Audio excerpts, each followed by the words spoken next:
Hi, I'm Tyson Franklin, and welcome to this week's episode of the Podiatry Legends podcast. This week's episode is another group episode, and this has been based off of an episode I did on the 4th of January, 2023, and it was episode 240, and it was titled How to Improve the Podiatry Profession. When I did that episode, nearly everybody that was on the episode was slightly more mature. So I had a couple of younger podiatrists reach out to me, and they said, you thought about doing an episode without all the crusty people on there? And I went, okay, well, why don't you come on? And all of them, all of a sudden it was, I heard all of us was tumbleweeds. They went super quiet.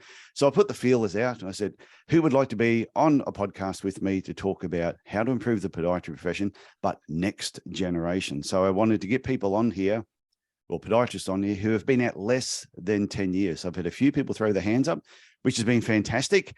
I have with me Nguyen from California, where Samuel Turner is going to be joining us. If not, this video is going to look really funny that he didn't turn up, and everyone will know around the world that he was a no-show. So if that starts happening with his patients, you'll understand why. Keain, Cameron Bennet, Jackson Tisdell, which everybody knows because he's on nearly every media channel, turns up everywhere, and Asraa Kattoub. So good morning, everybody. So I'm going to start with Dr. Tia Nguyen in California. So Tia, we have a timer on here. So I'm going to press my timer. So to give everyone the idea of the rules of this, everyone's going to have 3 minutes to talk. And because there's only a few of us on here, we will then ask a couple of questions afterwards to get some more clarification on their ideas.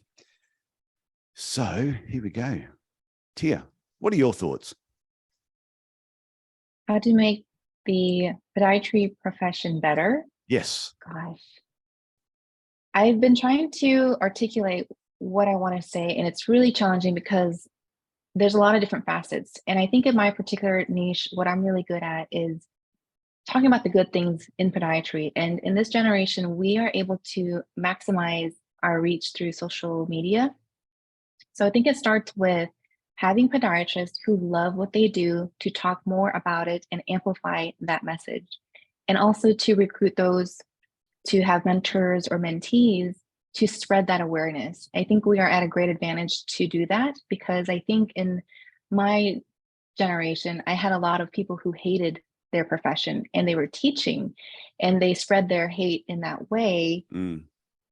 Or they weren't really sharing it in the best of light because they were disgruntled, they hated the system. And in the US, we have health insurance to deal with. And so it's burning a lot of us out and it's making us look at medicine in a negative way. And I don't believe that is the only way to look at medicine, to have a practice that is dependent on insurance reimbursement. But instead, like other parts in the world and other service industries, you can have a very nice podiatry practice when you don't have to deal with insurance, and that's through direct care, just running a business as a service-based practice where you get paid and service is exchanged. And so I think just having some business skills, stuff that we're not even taught in our education, will help people see the abundance that exists for podiatry and for other podiatrists.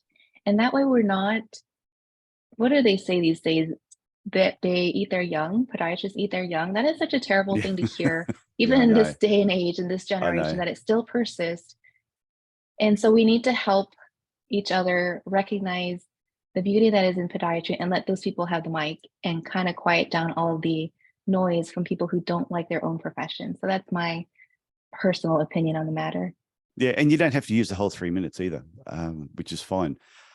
So what I'm going to do, I'm going to open it up so everyone could comment, but one thing that you said there, I think is, and I mentioned it, I can't remember if it was on a podcast, it was a video that I shot, was just where I think there's two things. Some employers, I don't think are qualified to be employers. They just, I think it was a video. And I said, you should, if you're going to work somewhere, is ask your employer, how many people have you employed before? And if they've never employed anyone, then don't expect much. And it's something you've got to probably work together to help them become a better boss. The other part that you said that I thought was interesting, it was just the comment when some people don't like their profession and they spew that negativity on everybody. And I know with my daughter just finished high school, going to university, and all year I kept saying to her, remember, podiatry is an option.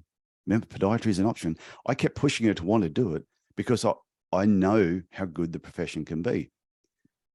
She decided to do pharmacy, but I know some people who are GPs, physios, optometrists. I said, "Oh, your child going to become a doctor?" "Oh, hell no, I'd never. It's terrible." And I'm thinking, well, if you wouldn't want your own kids to do it, then what sort of negativity are you pushing into your own profession if you wouldn't let your own children do it? So has anybody else got a comment on that?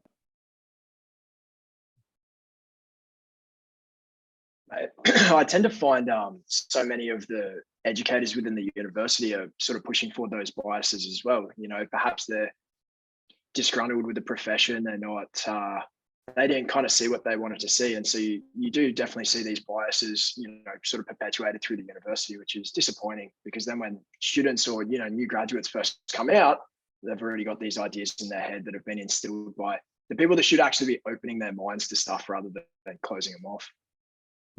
Yeah, I think so. I'm doing a video, it'll probably be out before this episode comes out.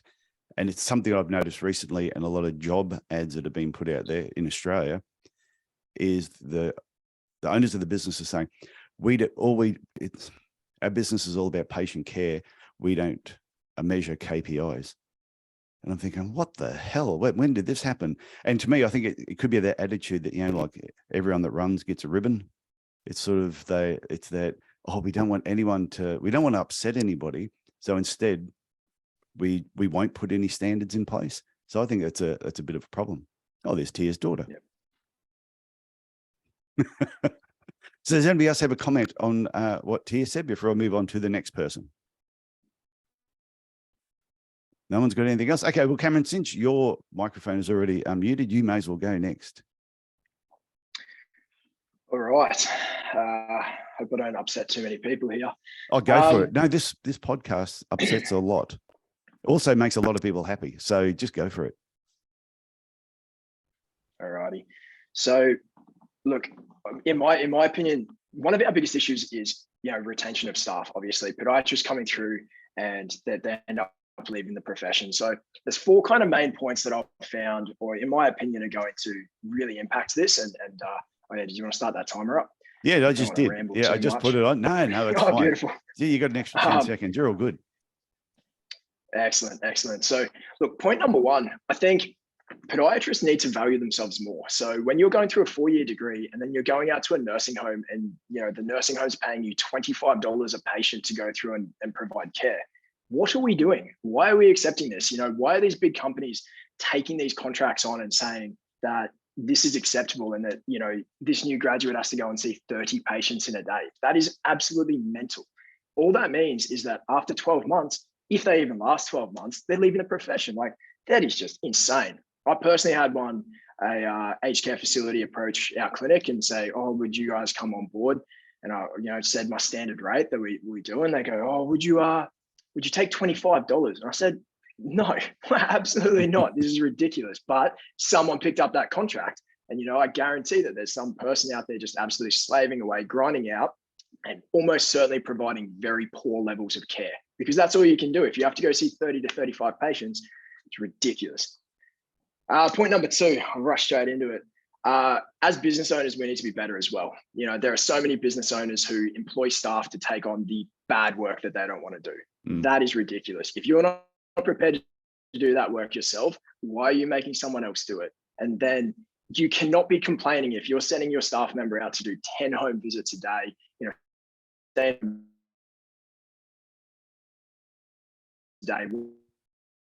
or you sit back and do all the biomechanical. It's actually fast in the first year, I'd see 20 to 25 EPCs a day. And the your internet's boss came down and he said, "Cam, don't worry, I'm going to take some load off, mate." And is it? Oh, it's probably good with this story. Can you hear me? Yeah, no, just keep going, because like I said, video will just keep going. But yeah. Podcast wise, I can edit the shit out of this. Okay, perfect. Yeah. So the boss came down and said, "Don't worry, Cam, I'll take some load off." He saw the 4 biomechanicals that I would have got that week and left me to do more generals again. So, you know, it's no wonder I ended up leaving that place. Yeah. I think there needs to be a greater collaboration between private practice and universities in the early stages of degrees as well. If you've already gone through 4 years, or, you know, you're into your 4th year and then you're going out to a private practice and seeing what it's all about, weed the people out that don't want to do this early. Don't wait until they're in their fourth year, wait until they've got all this HECS debt, wait until they've put all this commitment in, because then they're going to graduate, they're going to be unhappy, they're not going to enjoy what they want to do, and they'll end up leaving after 12 months. Like, get them in early, make sure that they actually want to do this profession, and then you're going to get the right people through who are passionate about patient care and want to be here. One last one, really, really quickly. There needs to be an introduction of communication courses into universities. The number of smart podiatrists I've seen, they know everything in the book, they can't communicate it with a patient. What's that lead to? Poor patient outcomes, dissatisfaction with your profession, and then you end up leaving. That is, again, for something that could be so simply trained, how to provide a patient treatment plan, how to walk a patient through these steps. The fact that that is missing from our course is crazy. All these people with so much knowledge can't tell a layperson, put it into layman's terms to, actually get someone better. And it's no wonder we're dissatisfied. But look, they're my 4 points. Hopefully, all right. And oh no, they were good questions? points. No, I think they were all really valid points, and a few people were typing a couple of things, commenting. So, does anyone want to comment on any of those points at all? I was going to say I completely agree with the self-value point as well. I agree with all your points, but the self-value one, the first point that you mentioned, was really important, especially as a new grad.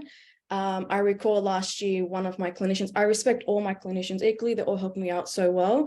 But they were just like, look, guys, when you graduate, just settle down for any job that you guys can get. Don't worry about the pay, just, you guys are still new grads, you can't be too fussy about the pay in the beginning.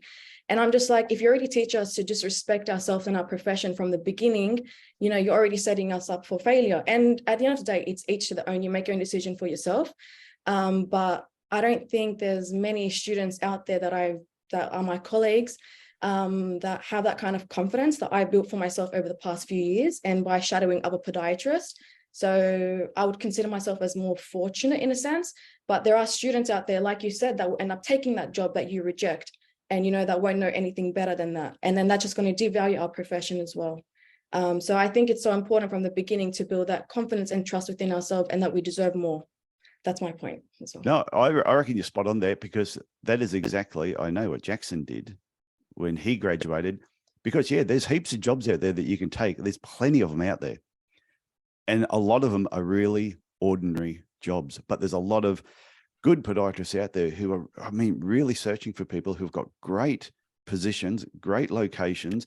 You're not having to travel around. You're not sitting in nursing homes. You're not doing home visits, and they can't find people because these people are getting snapped up. But I think sometimes you graduates got to realize you may need to leave home. You might need to leave your boyfriend or your girlfriend behind and actually have to travel somewhere to get a job. I know it's sad, but sometimes you got to just not hold their hand. And if you make more than them, then they should move wherever you're moving. That's the way that I look at it. But hang on, I'm just going to let Sam Turner in. He hasn't no-showed on us. So it's like one of those comedy shows, when you're at a comedy show and someone's gone off to the toilet or the bathroom, and then they come back in and they sort of like missed part of the conversation. So that's how Sam's going to feel coming in now. Good morning, Sam. How you doing?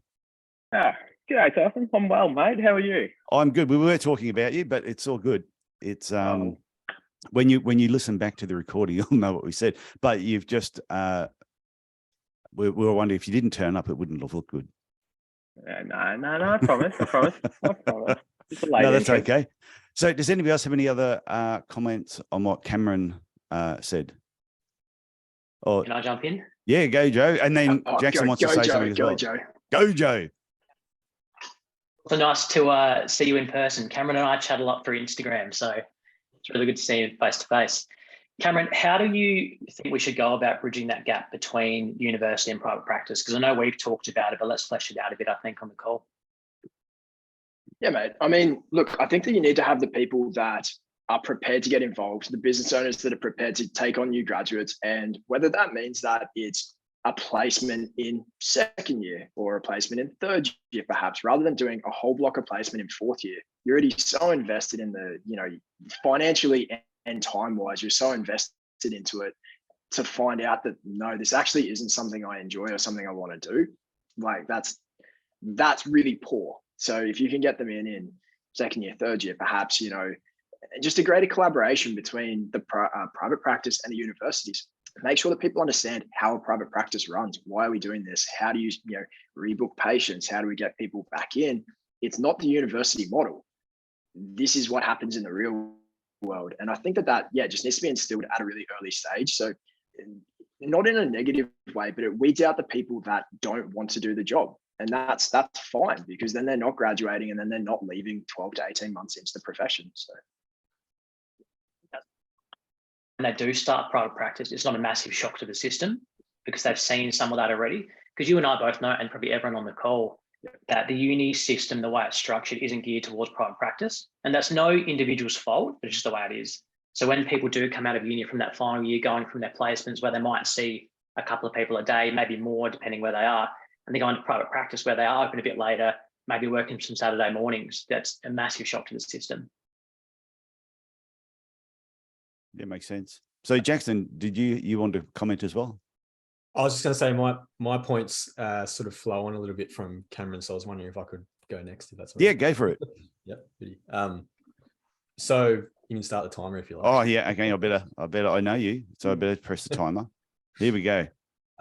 So first of all, I think the podiatry profession is already awesome. Like what we do day to day as podiatrists is pretty elite. Like you think about, orthotics, nail surgeries, all that sort of stuff. Like we have so much upside compared to other allied health professions. So I think it's already awesome. So when I thought about this question, how do we improve it? I've thought of one, how do we improve the status or the awareness of the podiatry amongst the community? That's one that always comes up. And two, how do we keep people in the profession? So first of all, I think to improve the awareness in the community, we have to take it upon ourselves as individuals. So it's not up to anyone like association or group, which is what people always comment about. Like there needs to be more advocacy example. It's like, well, what are we doing? What are you doing as an individual to advocate for the profession? And that just comes down to, I think, just being bloody good at what you do, just delivering world-class level of care. And when I think about that, I draw upon my experience with my knee surgeon. So a couple of years ago, I busted my ACL and I go in to see a specialist, and it was just bloody good. Like I only saw him for like 10 minutes and charged me $200 and I didn't blink an eye. I just paid the money and it was just a fantastic experience.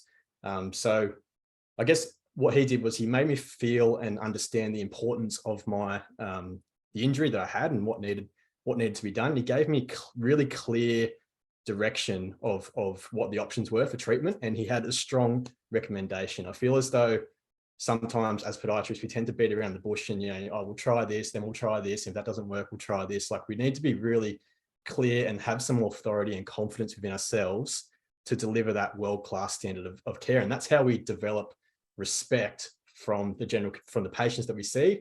And then also, our other practitioners, doctors, etc. If we're doing that and we're writing really detailed, good reports, following up with patients, etc., that's when we can start to charge more money for what we do because we're delivering that high standard of care. So I guess if you don't know how to do that, I really feel like similar to what Cameron said, you need to be upskilling yourself. A lot of my CPD in the last couple of years has been around business, marketing, and communication, not so much the practical podiatry stuff. It's been all about those sort of three areas. And that's really elevated my game. And I'm seeing the benefits of that now with more people coming in, more people staying for longer and paying more money because I've really upskilled in those areas. So that needs to be a priority for new graduates. But the second point, how to keep people in the profession, sort of flows on from that. And I feel as though there needs to be a bit more communication between business owners and employees around how the business actually works, where money comes from for the business, and then where that money goes and how you as an employee can earn more of it. There needs to be more discussion around that, the relationship between the patients, the business owner, and the employee. It's like a circle that goes round and round, and there needs to be clear pathways and progressions for more roles and responsibilities within the business, but then also to earn more money. That's because that's really important to a lot of people. And yeah, that needs to be more of a discussion between employee and employer. So as individuals, we all have that responsibility. It's not up to us as a group or any association. We need to be better individually. Couldn't agree more. I actually think the whole part about respecting ourselves and what we do and giving patients a clear path. Podiatry is the only profession I know where I've seen podiatrists go, oh, well, like you could do this, or maybe you could do that. And there's so much indecision. And I've said this probably on the podcast before. The reason they reckon that toilet paper is white and there's only one roll, because if you had multiple colors and people had to choose, no one would ever get out of the bathroom, because they go, oh, do I use the blue? Do I go the brown today? Yeah, I'm not quite sure. So white keeps it really simple. I've never been to a dentist where the dentist has actually said to me, well, we could do this type of filling, or, we could do that, but there's this cheaper alternative here, but we could do that. And the dentist going, oh, yeah, what would you like to do? I'm like, Yeah, I don't 100%. know. You're the dentist. Yeah. All they do is open my mouth. You get in there, do what you need to do, and just give me a big bill when I walk out. And I just pay it. I just assume they know what they're doing, and they will give me a treatment plan, really clear. And I just say yes or no. It's nice and simple. Yeah, that's it. The example I can think of is with orthotics, right? So, some people have come in for plantar heel pain. It's like, all right, we'll strap it up. If that works, we'll go to a prefab. If that works but doesn't really work, then we'll go to a custom. It's like, no. On the podiatrist, and so have that confidence in yourself to be like, okay, you've got this issue. Here's how this could help, and if you want my help, this is how I'm going to help, and this is how much it is, and then they'll pay it. You just got to be very direct, very confident in the way you deliver things. Joe. I see. It's So Joe, what are your thoughts on this? You can unmute yourself. Remember, this is a PG episode. I can't hear you now. Now you've Yeah. what's going on with your headphones? Nah, can't hear you. Even Zoom knows you're about to say something terrible. Can I jump? I'll jump in real quick while Joe figures himself out. Yeah, that's all right. Mate, and I guess just following on from that point with what Jackson's just said about respect from other professions. If you've gone in to see someone, or rather, a patient's come in to see you and you've put some semi-compressed felt under their foot, you're strapped and you've done some semi-compressed felt onto the insole. Firstly, what are you doing? You're wasting time. But imagine that patient goes across to the physio, to the surgeon, to whoever, and they go, oh yeah, this is the arts and crafts that my podiatrist has done for me. No wonder there's no respect in the profession, Oh, we'll pad you up first. We'll strap you here. We'll do a prefab. We'll do this. Stop wasting time. Back yourself. You have the skills and you have the knowledge. You know that they need this, custom orthotic or shockwave or whatever treatment plan it is. Stop wasting their time. Stop wasting their money on useless appointments and elevate the level of the profession. Because if you do a high quality orthotic, surgeon, they end up going to a surgeon for whatever and they go, yep, I've got this orthotic. They go, that looks awesome. That's actually taken away 90% of your trouble. You don't need surgery. Or that looks awesome. There's still this other ongoing issue and we need to sort it out. But I'm going to refer back to that podiatrist because they're not messing about with, a bit of felt or a bit of padding. Like it's crazy. Just back yourself, do the treatment that needs to be done, and have the knowledge to figure it out if it doesn't quite work 100%. Yeah, just to comment on that too. I think it's interesting where a lot of times people will equate pain and the orthotic together. So somebody comes in, they've got a biomechanical problem. You make the orthotic for the biomechanical problem. You correct the biomechanical problem. And just because they still may have some pain doesn't mean you have to grab the orthotic, go to the grinder, grind the living shit out of the thing until it doesn't even resemble what the original orthotic was. And you keep adding things to it and bumping it up and then taking things away until eventually, if that person pulls that out of the shoe and shows it to anybody, it looks like a dog's breakfast. It's terrible. So you got to, if you've done the right diagnosis, you've made the right device, you put it in the shoe, it's comfortable and it's doing what it's supposed to do. Don't stuff around with it. Look at other avenues. This is where exercise rehab and other things could come into it. Joe, you were going to comment. Yes, mate. Can you hear me now? Yeah. Are you going to start the timer, or do you want me to comment on Jackson's? No, just comment. And oh, do you want to comment? And then, you know what? Bugger it. Just let you start. I'm going to press the timer. Go for it. Sure. Thank you. So the biggest thing I see at the moment in especially South Australia and Adelaide is we just don't have enough pods coming through. I think this year and final year, there's 25 coming through. Hey, can I just pause you for 1 sec? Yes. I'll let you do the timer again. I'll give you the whole 3 minutes back. Sam, did you have to leave by a certain time? No, I'm all good. I've moved patients around for this morning, so that's right. No, so carry on. I tell you, the video is going to be so different to the actual final product of the episode. Here we go. Let's get Joe going again. Go for it, Joe. So the biggest problem I see, especially here in Adelaide, is there's not enough pods coming through. I think there's 25 in final year this year, the similar in third year coming through. and we're just screaming for pods. There's multiple jobs that we sort of need to be filled. And probably the thing I find about podiatry is it's not an attractive profession. And there are pods, especially on this call, that love the profession, but not a lot of other ones. And I think if you're a young kid looking at podiatry, you're like, oh, do I really want to cut nails and look at feet all day? Probably not.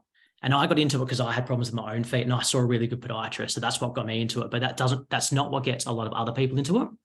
And so I think there's a few things we can do to make it better. I think the time of uni is 4 years is too long. And I don't think that means we should be less competent or less valuable. But I think there's a lot of fluff in the middle that doesn't need to be done. I think the HECS debt's too much. If we can reduce that as well, someone's not looking down the barrel of a 40 to 50 grand fee when they come out. And I think as well, when you're a young kid, especially with the day and age of Uber Eats and Instagram and Netflix, everything's very instant. Whereas a podiatry 4-year degree is not very instant. So we've got to bridge that gap a bit.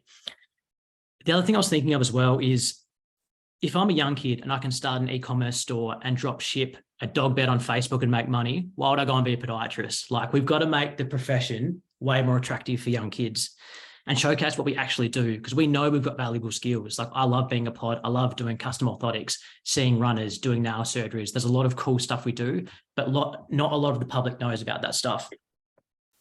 And so I think a way to first bridge this is we can reduce to 3 years for the degree. And I would go as far to say is in the future, I don't think podiatry needs to be a uni degree. And again, I don't think that means less competent pods coming out. And that's not a knock on anyone at uni or university as a whole. I just think that the way the world's moving, the university is becoming less popular. And I think as long as you're a competent pod, you've had the right training and you're safe, there's no reason you need to go to a uni to that degree. I think as a private practice, I'd love to have more pods coming through to do placements. I'll happily have a 4th year student for 4 weeks, like given to me. I'll take them. I'll take multiple throughout the year, but it has to count towards their placement. At the moment, they can come and do observation, and we've got 5 coming through at the moment, but it doesn't count for them. It's like, what's the point of going to do it? They're doing it off their own back, which is awesome. At the end of the day, though, you've got to make it worth it for that final year student and their time. So I'm happily taking on 4th year students.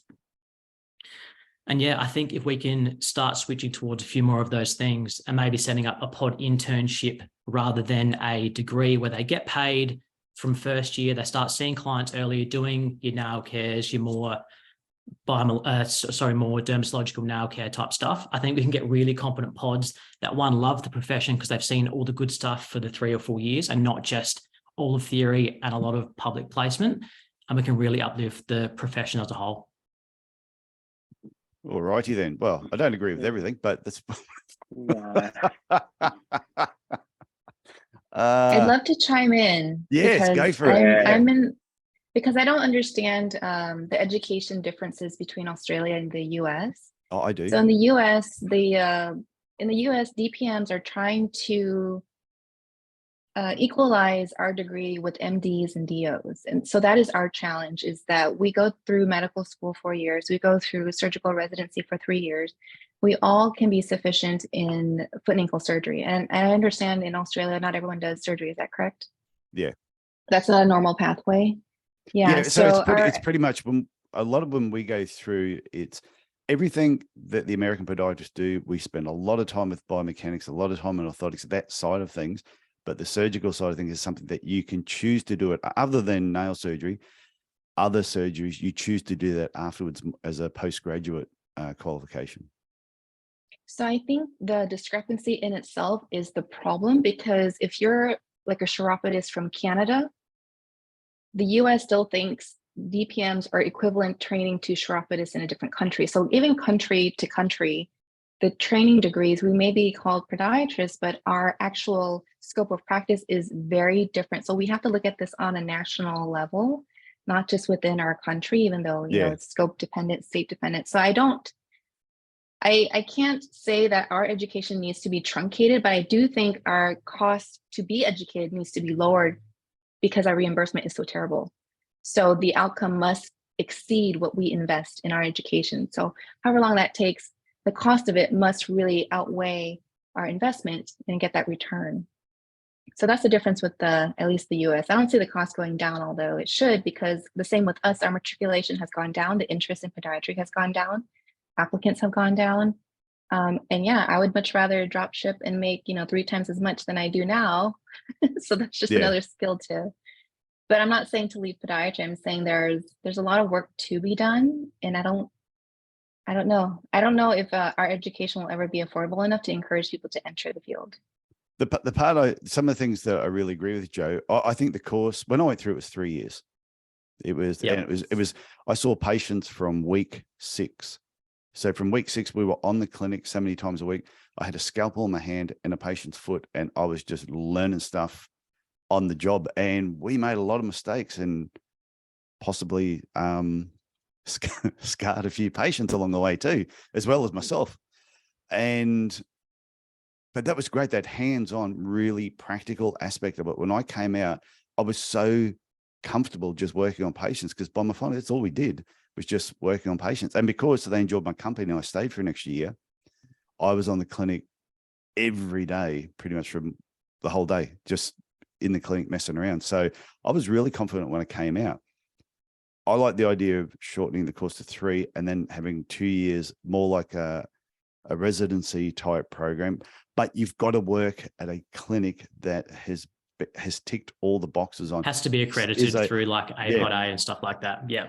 Yeah. And even the APOD A, I probably wouldn't even do it through them. I would have it totally as an independent group that are accrediting the podiatry clinics to make sure that they're ticking all the boxes. Does this clinic, are you just going to sit and do nursing homes? Are you being sent off to do home visits? But no, you've got to make sure that there's all these criteria before you can actually be accredited. Yes, Sam. Yeah, do you mind if I jump in something about what Joe said in terms of course numbers? I know I've been pretty quiet so far. So 25 coming through Uni of SA. When I went through La Trobe, we had one of the highest outcomes. It was about 120 podiatrists coming through and graduating that year.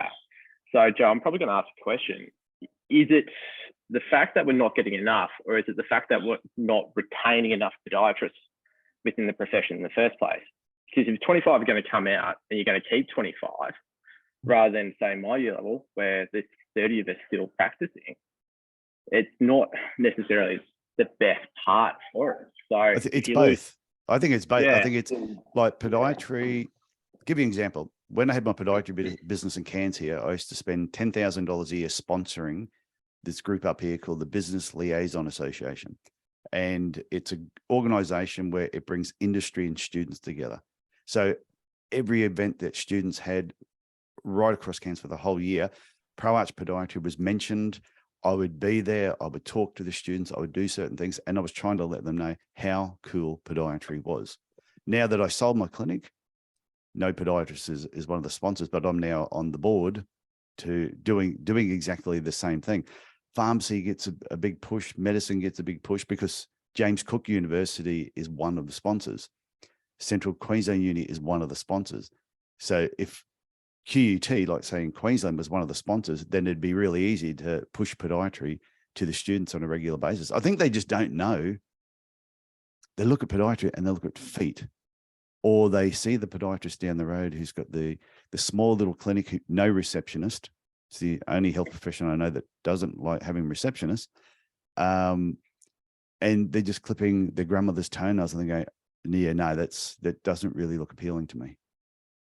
I think just on that as well, Sam, I agree. I think it's both. Here in South Australia, though, I think one of the problems is we don't have enough placement sites for the uni students, so they can only let a certain amount in, knowing that when they get to 4th year, there's not going to be enough places. Like, for example, when I went through, I did a fair chunk of my placement in Broken Hill, which is in like New South Wales border. Yeah. Yep. So it's like not even in my own state. Yeah. Something that's an issue. Yeah. So I'm coming from, like, I'm a P&O from background, and yeah, we had to go interstate for placements, and that was just a given. Heck, I went to Ireland of all places because they're screaming out for people to do it. And yeah, I came through with that part. So you have to travel to do. Yeah, so, well, like I said, my daughter is doing pharmacy at the moment. Well, she started this week. Yeah. And in April, in a couple of months' time, she has to go down to Townsville. Yeah, we're in Cairns, so she has to travel 4 hours and go to Townsville. Has to do that twice a year. So it's just part of her course. And they already know that they have to do these block placements and the places that they get sent to have been ticked off that these are good places to actually learn. So, Sam, this is oh yeah, go for it.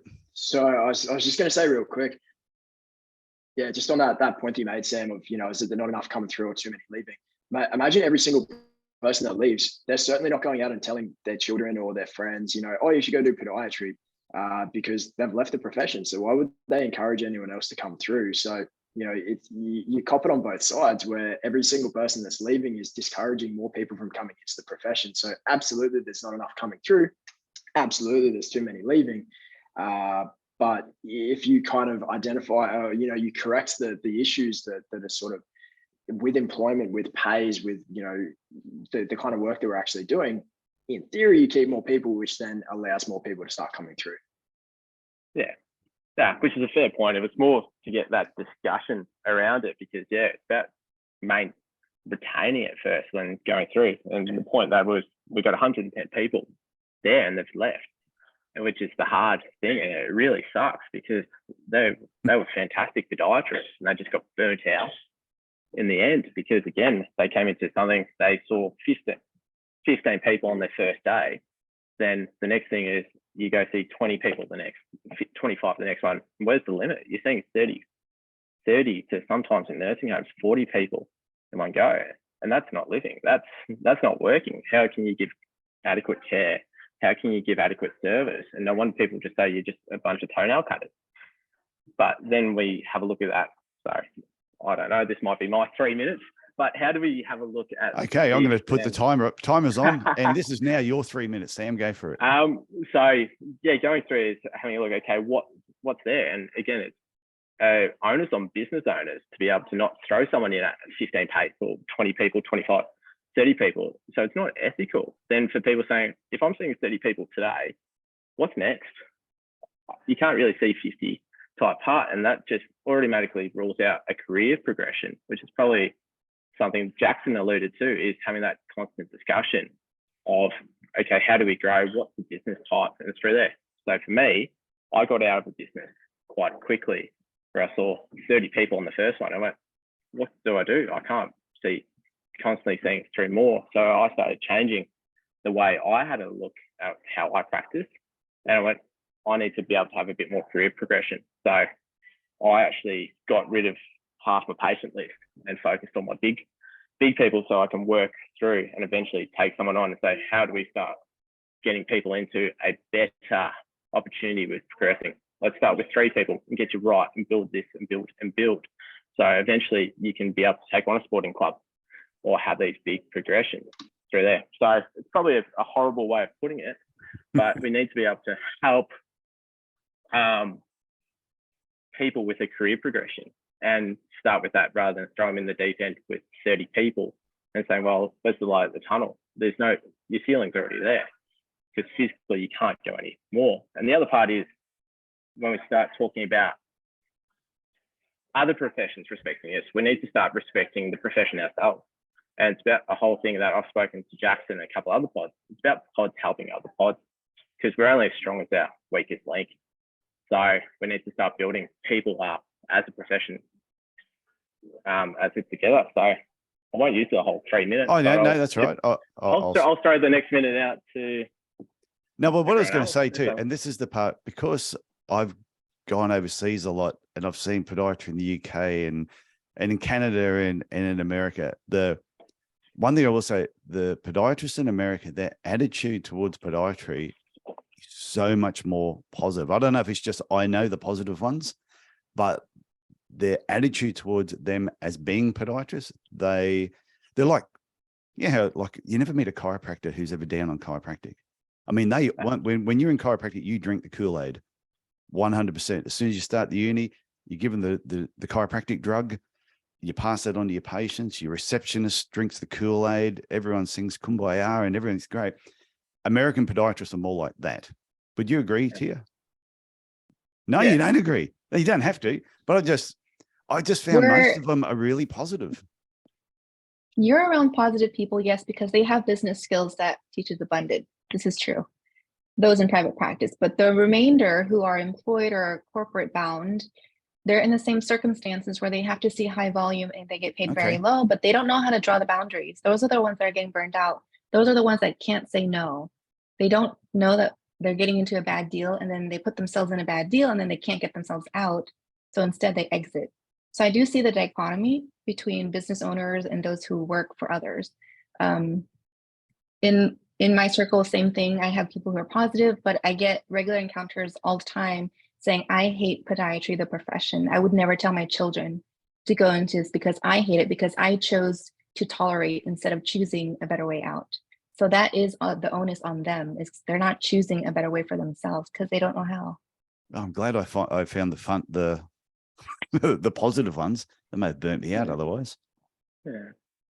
No, but no, I jumped in podiatry. I was a P&O, and I wanted to work with feet. I'm probably one of my only mates who wants to get into it, and I absolutely love it, like everyone else is. What's a P&O? Yeah.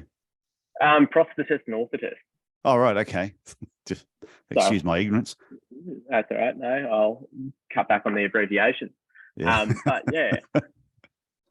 No, I fell in with a wonderful group of pods when I was living in New Zealand, and they just made me want to learn more about this wonderful profession. Like, you've worked with athletes, it's such a wonderful field, and if we can get more and more people to find that, it would be a wonderful thing. So I think I was lucky. Like, when I graduated, I went to one of the a podiatry conference pretty early on. And when I was there, I sat back and I just watched the dynamics of the room. And there were certain people that had a really good attitude towards podiatry. And I noticed, wow, they all hung around together. And the lecturers and people like Simon Bartol and that at the time, he was speaking at the conference. And I looked at the people that were hanging around Simon Bartol and the other people that then hung around them. And there seemed to be people with similar attitudes all hung around. And then I'd look at some of the dickheads that I knew, and all the dickheads hung around together as well. And I'm thinking, and those are the people now that some of them are still in the profession, still dickheads, haven't changed, but they don't have great businesses. They don't have a good attitude. Anything, when you see them, if they are putting something into a group, it's usually a little bit toxic. And unfortunately, those people also take on students for placements. And I'm thinking, what verbal diarrhea is coming out of their mouth, and what are they spewing all over these students? And is that harming the profession?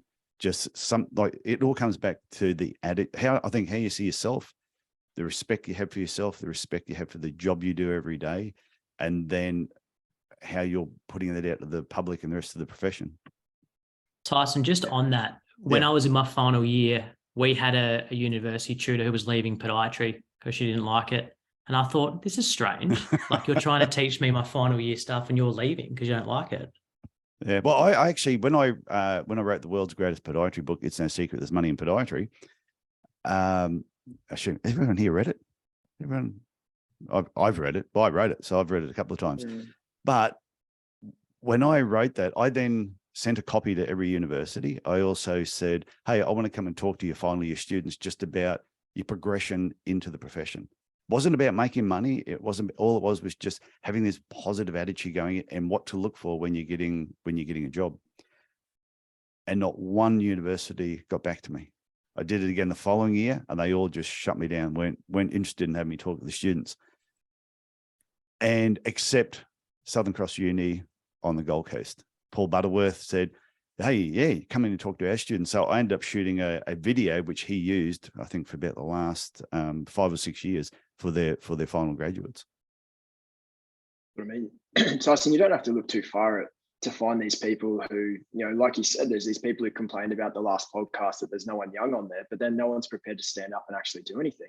The podiatrists, for the most part, they're just so happy to rip each other down, but no one's actually there to, advocate for each other, to try and support each other. They just want to, it's just negative, all attacking each other. And as soon as you try and put yourself out there to do anything, man, I'll post something on LinkedIn and people message me negative stuff. I'm just going, are you joking? Like, is this like the standard of our profession? Like, firstly, go get some more time, go get some more hobbies, because you've still got too much time on your hands. But it's just crazy. Like, it's one of the most the ones that are good are fantastic, but there are so many toxic negative ones. Drives me mad. The part that's interesting, that's the whole purpose of doing this particular episode, why I keep doing the podcast, and I'll just keep doing it until they put me in a box eventually, is it's just to get people, this episode is not going to change the profession, but the idea is to get people talking about it and to also annoy a few people. I'm sure there'll be people who will listen to this. Probably the guy that gave me a 1-star review for my book will listen to this episode and just go, oh yeah, there's another stupid episode put out by that idiot Tyson Franklin. So anyway, Asraa, lucky last. What would you like to share? I'll put the timer on for you, but you know nobody is following it, so you can do what you want. Okay, easy. I agree with the points that everyone's noted today. And one of the main ones is also just improving our awareness regarding podiatry. Because I was one of those students who was in medical science and I had no idea what podiatry was. So my intention was to get into medicine. And it was one of my really good friends. His name is Dave. So just a shout out to him. He told me about podiatry, and he's like, oh, you just be specializing in the feet. And I was just like, ew, the feet. It wasn't until I progressed my knowledge in like what we actually do that I found out that you do more than just feet. So I think just education around podiatry itself is really lacking. So when people hear, oh, podiatry, the first thing they think about is feet. But when people approach me and they're like, oh, so what do you do as a profession? I'm like, oh, I'm a podiatrist. And they're just like, oh, so you just foot problems. And I'm just like, no, actually, then I'll just give them like, a quick 1-minute pitch, like an elevator pitch as to what we do. And they're just like, oh my God, no way, you guys do all of that. I had no idea. I should go in to see a podiatrist. So I really feel like, that's something that we need to be doing as well, just raising the awareness around what our profession is, and also raising it around in a very positive manner, because it's unfortunate. There are a lot of pods out there, going after each other, which is pretty sad to see. And that was the first thing I was warned before I even graduated. And it's kind of sad that when you're graduating, you're so excited to, get out there and meet new professionals and all that. And then the first thing you're warned about is be careful what you post on social media. They could come after you. You haven't even built your name up in the community yet. They could just take you down. I'm just like, my God, like, is that what I'm, getting taught? Or should you be teaching me like, oh, you're going to love the profession? So I feel like, pods, putting down pods is what's taking away the amount of podiatrists out there in the beginning. Especially as a new grad, you come out there, you're so excited and everything. And if you don't have actual proper mentors to tell you the truth and the reality of how people out there are, you might just settle for any job, and then that's going to make you hate the profession. So there's a podiatrist out there that hates certain, like a certain load of work, and then they'll push it onto a new grad. Because they hate their profession, they're going to make you hate it as well. So I feel like it's a domino effect of negativity. So I feel like that's where we need to also put a stop there. And also new grads, I think they also need to have more confidence in themselves and their ability and their profession, and also build that value towards it as well. So yeah, and then that's what I've been doing also through social media. So I feel like just anyone, I don't put any age or anything on this. I feel like every single person that has the ability to open up a social media account, whether it's Instagram, LinkedIn, or Facebook, and just post up some podiatry content around there. Because when I was in my first year of podiatry, I couldn't actually find many pages out there that were consistent with their podiatry content or their day-to-day life as a podiatrist.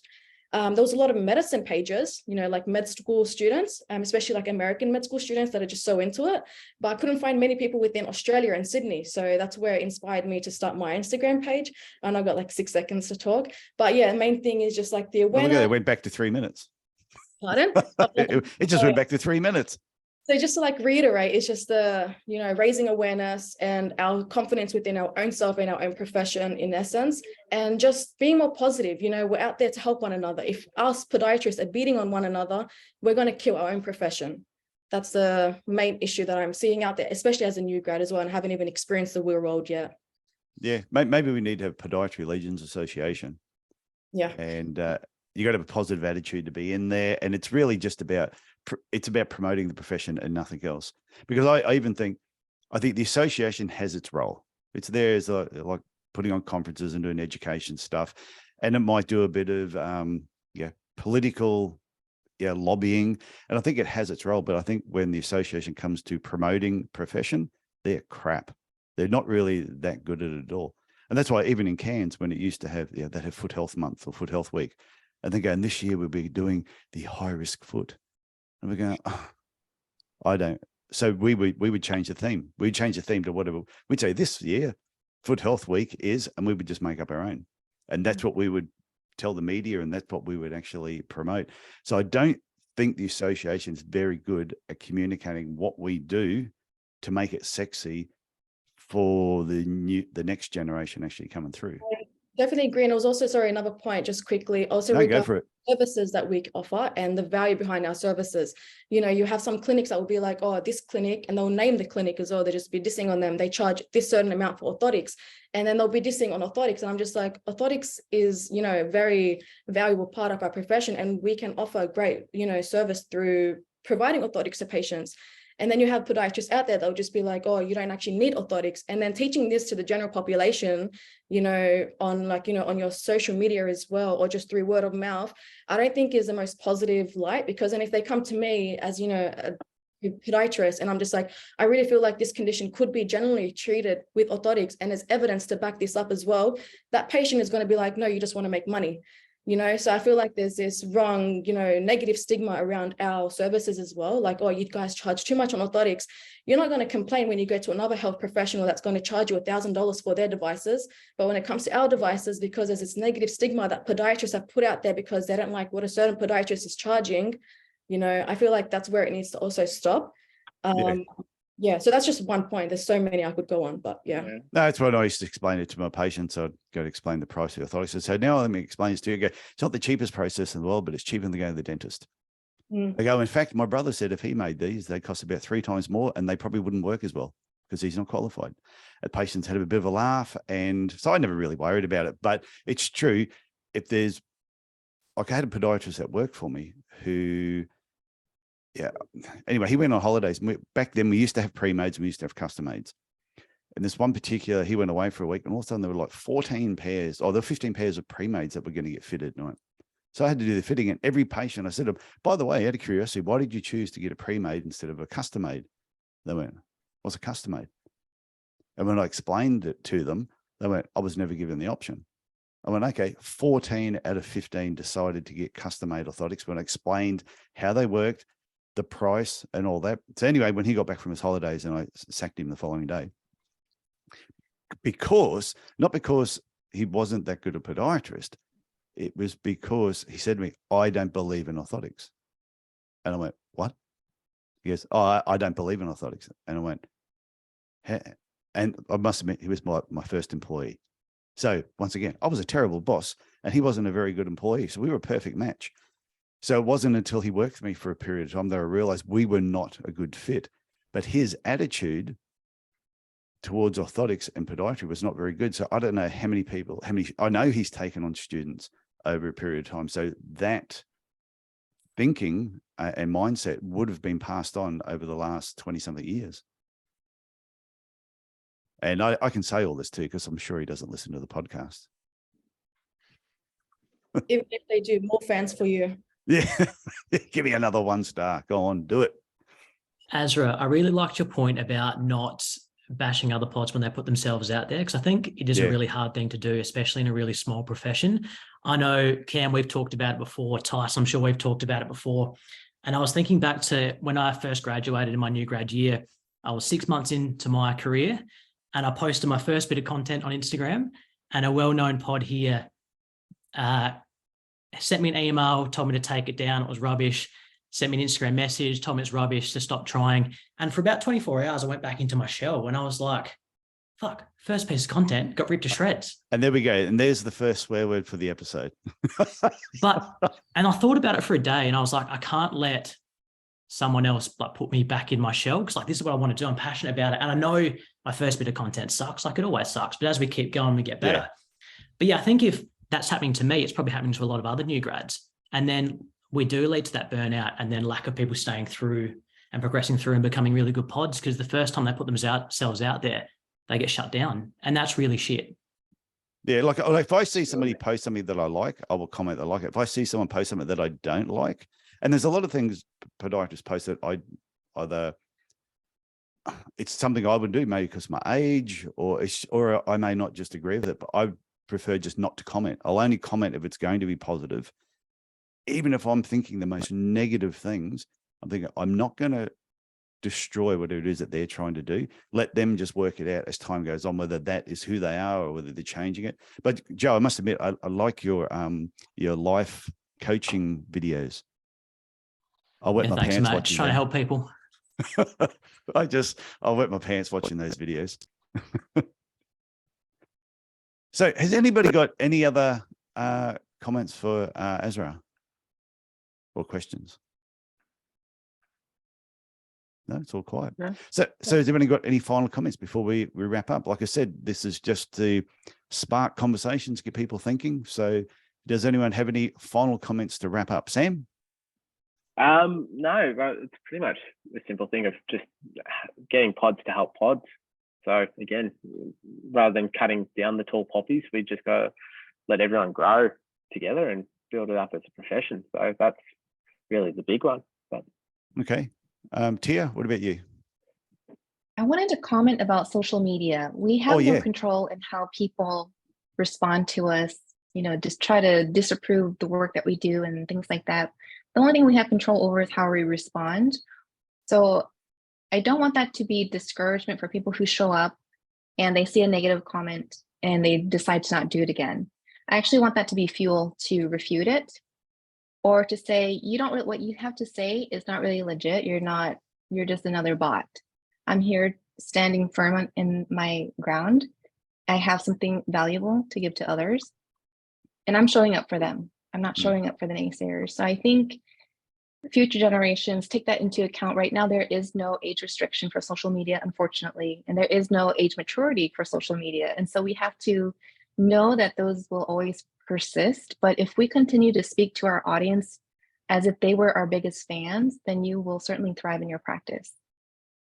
Yeah.